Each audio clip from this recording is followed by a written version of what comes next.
Suscríbete a nuestro canal y activa la campana de notificaciones.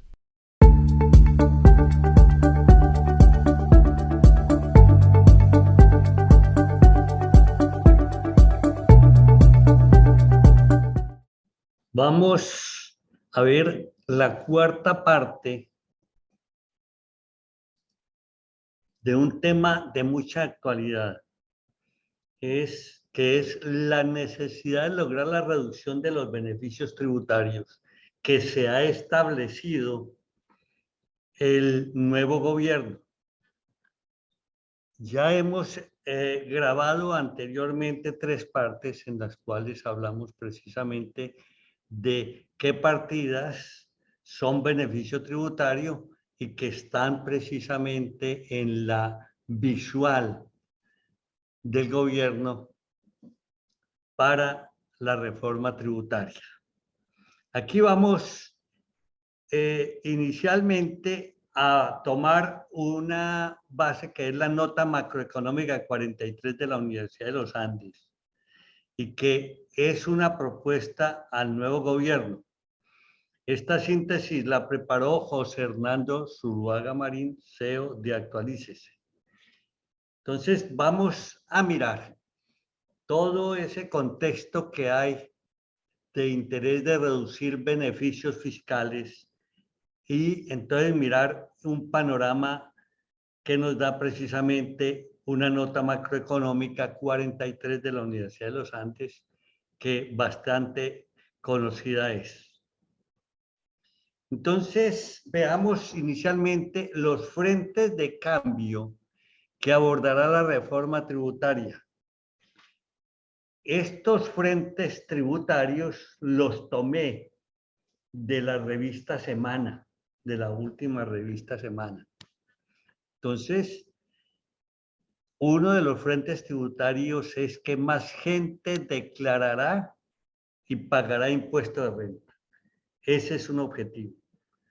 Ya se presume que necesariamente quien gane 2 o 2,5 millones de pesos de salario es una persona que ya dentro de la sociedad es reputada como persona con capacidad de pago, etc. Entonces, no hay ese temor de creer que si estas personas declaran haya problema. Es posible que tengan que pagar impuestos, es posible que no y que le tengan que devolver, pero en cualquier forma quedan en el panorama o a la vista de la DIAN para futuros desarrollos de ellos mismos. Y aquí se incluirán también seguramente los independientes. Otro segundo punto que abordará la reforma seguramente, habrá menos exenciones para personas naturales. Al parecer, las reformas anteriores que ha tenido el Estatuto Tributario trajo como consecuencia que hubo muchas personas naturales, especialmente de altos ingresos, quienes no están pagando el impuesto que les correspondería pagar. También tenemos más contribuyentes para el impuesto al patrimonio. De eso veremos detalles más adelante. Se dice que se gravarán las pensiones más altas. Es decir, casi todo lo que se está proponiendo ya estaba visto y analizado, pero aquí se colocan unos panoramas que son interesantes, especialmente en lo que se relaciona de no gravar inmediatamente toda la diferencia, sino poco a poco. Un tema que ha sido muy conocido y del que se ha hablado es que no habrá más días sin IVA. Veremos a ver si hay los argumentos suficientes para hacerlo.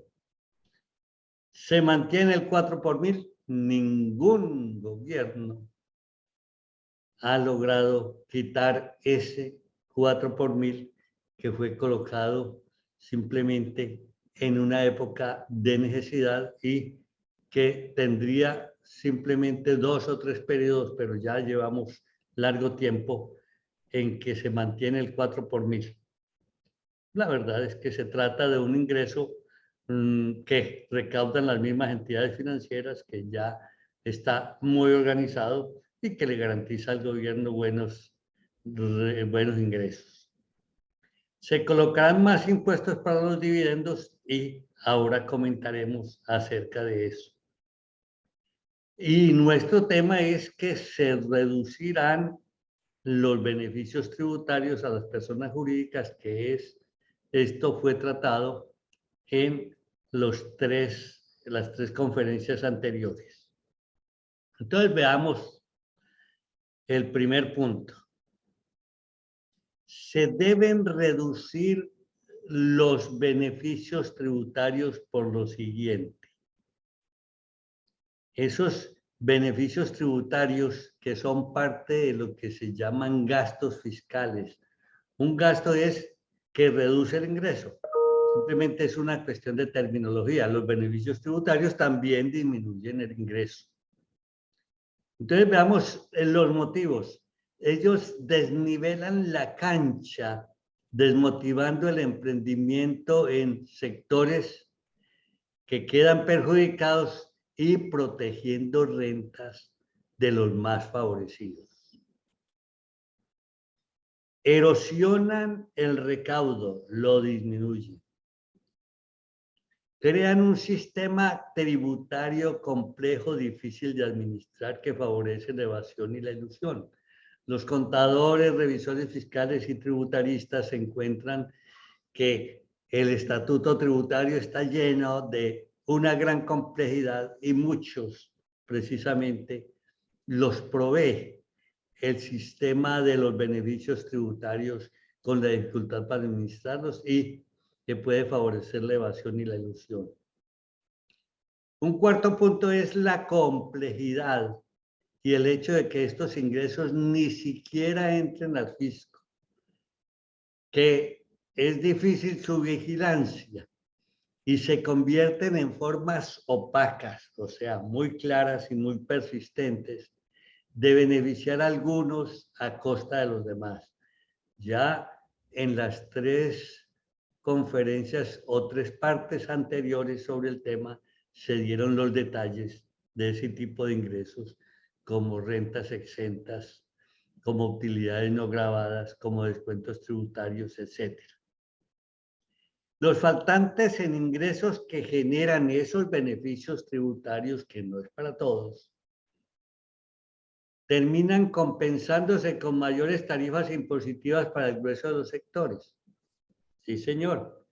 Benefician a uno, pero los otros sectores van a tener que pagar el impuesto porque hacia ellos se va a dirigir la compensación o la necesidad de recaudo que tiene el Estado.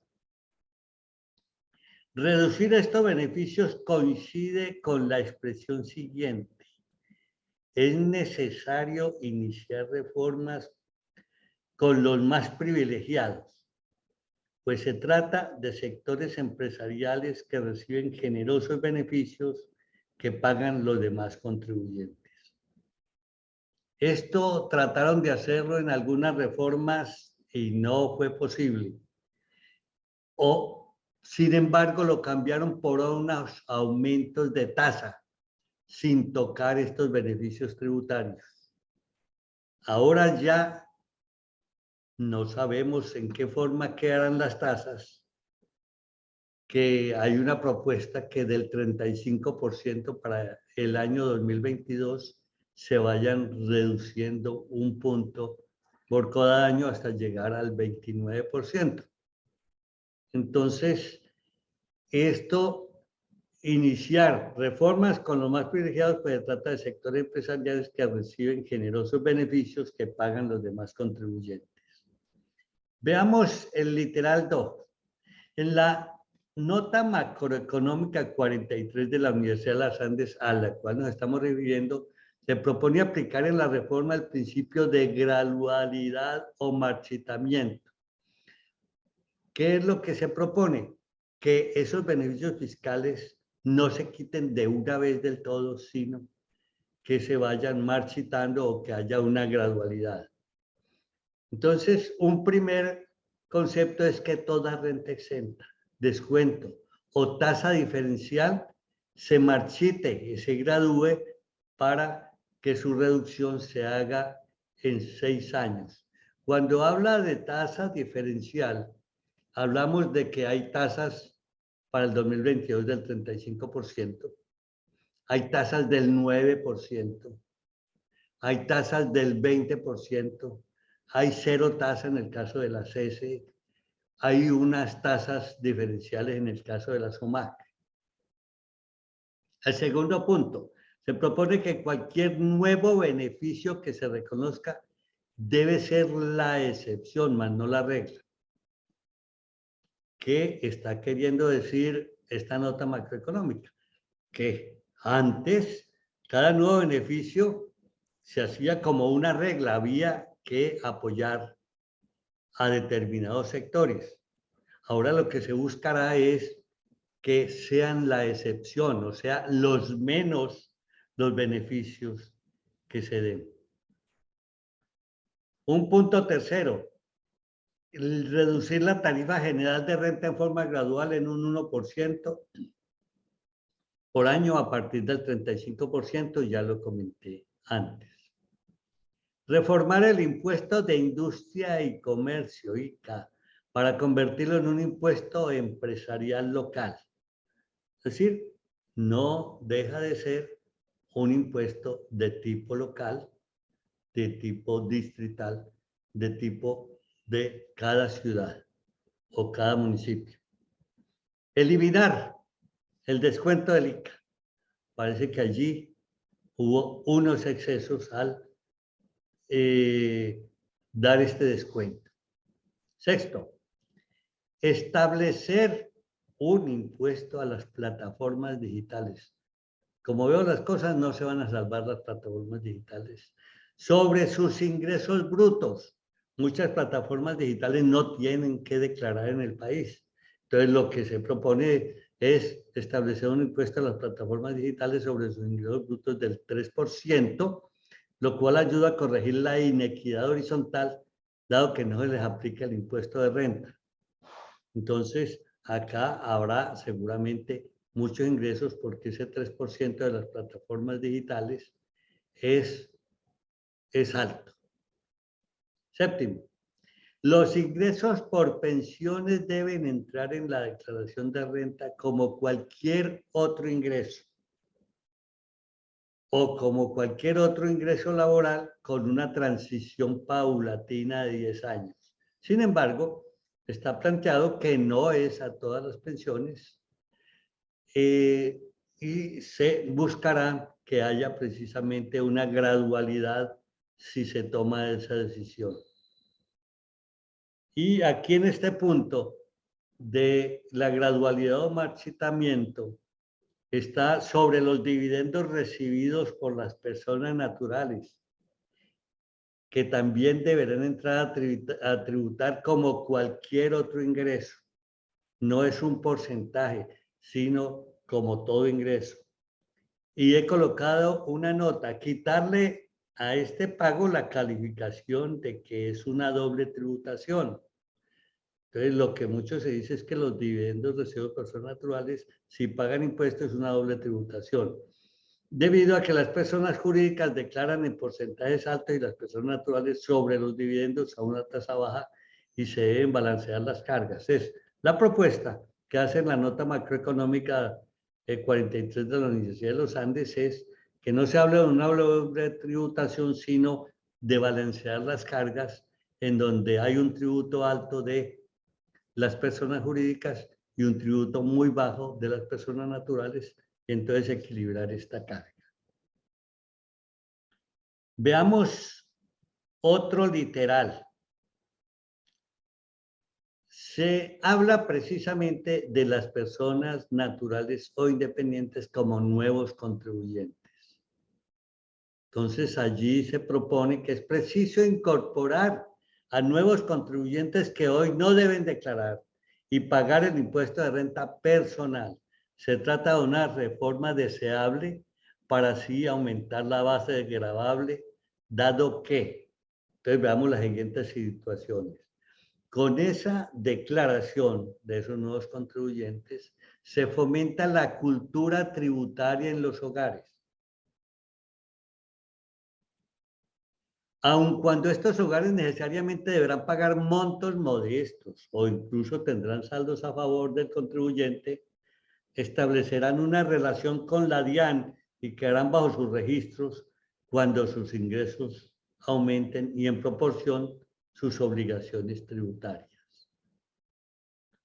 Pese a que se trata de hogares que no cuentan con holgados recursos económicos, sí son relativamente privilegiados en Colombia.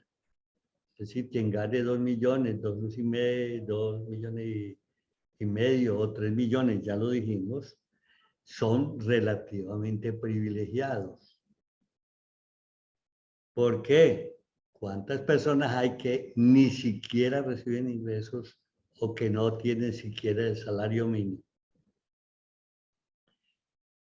Se busca y se propone que todas las deducciones lleguen a un solo máximo monto de 900 VT anuales, cerca de 35 millones. Planteado así, pues obviamente ingresos superiores a esos 35 millones pagarán impuestos. Entonces, dividamos por 12 y nos da cerca de 2.800, 2.500, 3 millones de pesos. Se busca y se debe buscar establecer incentivos con determinada gradualidad, esos incentivos, para que muchos trabajadores independientes formalicen sus negocios en forma de empresas constituidas. Son numerosísimos los independientes que no tienen conformación de empresa debidamente constituida y legalizada. Con relación al impuesto al patrimonio, estamos hablando de la nota macroeconómica número 43 de la Universidad de los Andes. Propone que se comience a cobrar por patrimonios por encima de 1.000 millones, sin derecho a descuentos adicionales. Veamos cómo funcionaría, porque muchos están diciendo es que es demasiado bajo. No, lo que dicen, que la tarifa sea marginal y empiece grabando patrimonios por encima de 1.000 millones, pero a una tasa progresiva o en una forma progresiva, arrancando con un 0.5 para los 1.000 millones, subiendo al 1 para patrimonios mayores de 3.000 millones y al 2% para el tramo de patrimonio mayor de 5.000. Seguramente este impuesto al patrimonio lo colocarán la forma o esas condiciones que está proponiendo el marco macroeconómico de la Universidad de los Andes puede ser distinto al que proponga o encuentre más factible el nuevo director de impuestos nacionales nombrado en el día de ayer. Sobre el impuesto a las ventas IVA, ¿qué dice este marco macroeconómico 43 de la Universidad de los Andes? Dice, por favor, no reformen aún el IVA y háganlo posteriormente. Esa es la propuesta. Lo que entiendo yo es que no quieren que se enrede la pita. Es decir, tomen espacio para reformar el IVA, que hay mucha tela de donde cortar. Eliminar desde ya o inmediatamente los 3 días sin IVA y dan los siguientes argumentos. Estos 3 días sin IVA implican un enorme esfuerzo del gobierno por armar las listas de bienes y montos que son sujetos de la rebaja y su posterior verificación, que ciertamente tendrán mejores usos. Yo no diría que ese sea un argumento con toda la solidez, porque la tecnología ahora permite que se armen listas, bases de datos con inteligencia artificial que permitirán facilitar esta labor. Sin embargo, ellos lo proponen así. El impuesto a las ventas IVA y eliminando ya los 3 días sin IVA, dice, quienes más se benefician de estos descuentos son los de más ingresos, que son los que pueden comprar. Entonces, ¿qué están haciendo ya? ¿Qué están haciendo? Introduciendo otro capítulo regresivo al estatuto tributario. Otra razón para eliminar, que erosiona el recaudo. Obvio, esos días sin IVA son un recaudo que no hace de IVA de ese 19% la DIAN. Otro punto de argumentos para eliminarlo, desata estrategias de los comercios para facturar los bienes el día del descuento, ahondando esa erosión. También aquí se exceden un poco en el comentario porque al fin y al cabo hay los controles ya de la facturación electrónica. Por último, dice que las fechas de los 3 días las decide discrecionalmente el gobierno, lo cual constituye otro frente de manipulación política de la política fiscal, que a veces coincide con elecciones o con hechos políticos. Entonces, ese otro argumento que da el marco macroecológico 43 de la Universidad de los Andes. Por último, refiriéndose a los impuestos verdes en Colombia, sugiere que se tengan en cuenta los siguientes frentes. Uno, el carbón, que es un combustible cuyo consumo tiene mayores consecuencias sobre el cambio climático. Está de manera insólita por fuera de la lista de los que pagan impuesto al carbón. Se propone es que sea incluido con la misma tarifa por tonelada del equivalente de carbón. Otro punto. Las tarifas cobradas en Colombia por emisiones de carbono son muy bajas comparadas con el contexto internacional.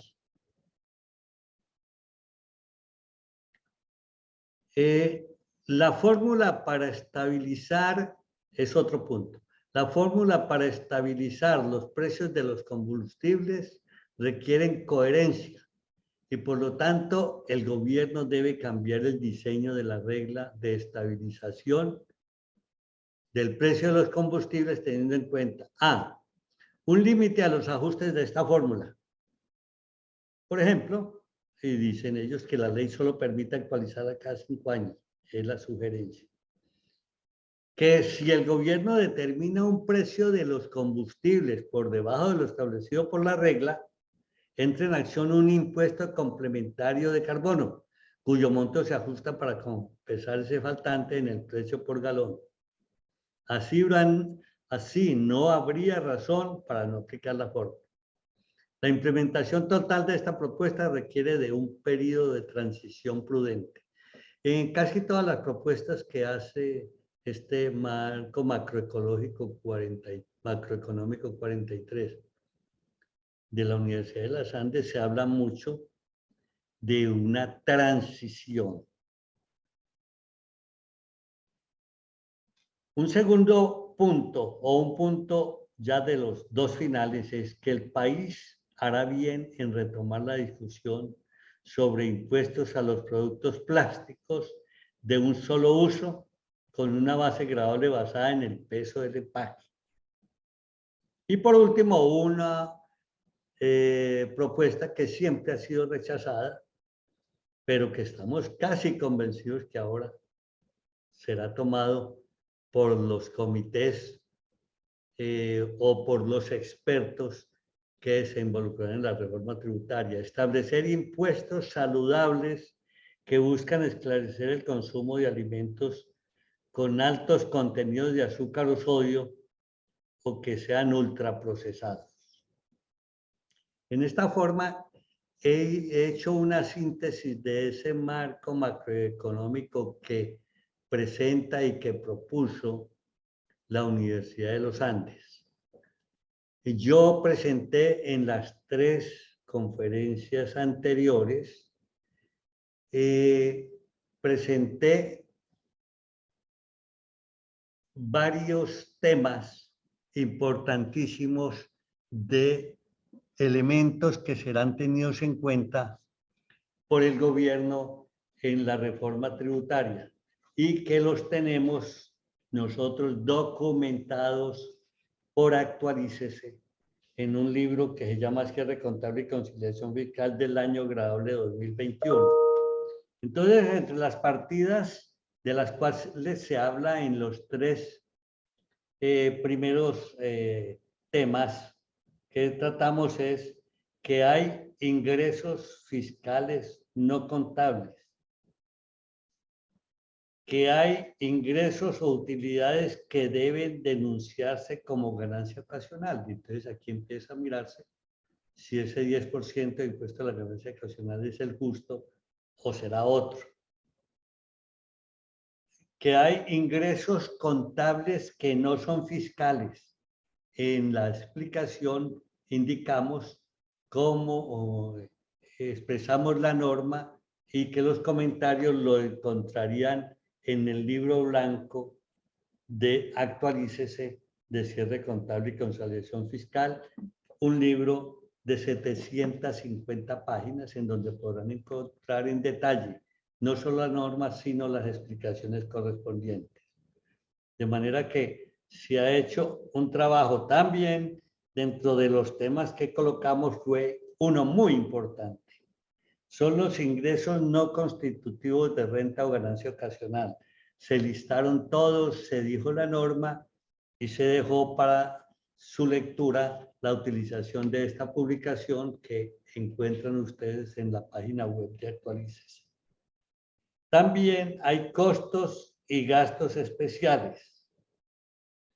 También hay compensación de pérdidas y del exceso de renta presuntiva.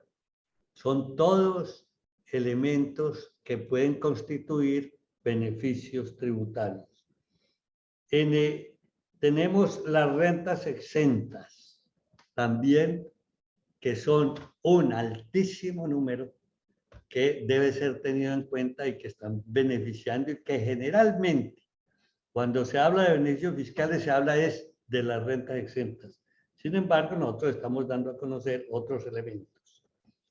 Por último, hablamos de los descuentos tributarios y créditos fiscales. Pero, aunque no lo tratamos en las tres conferencias anteriores, es necesario tener en cuenta los reajustes por estimaciones contables que originan diferencias en el reconocimiento de partidas que componen los estados financieros. Estoy seguro de que allí habrá mucha tela de dónde cortar, porque hay diferencias, por ejemplo, en la depreciación, etc. De manera que dejo hasta ahí en consideración este tema para los que nos han escuchado en los tres temas anteriores y este cuarto tema que termino en este momento. Muchas gracias por escuchar.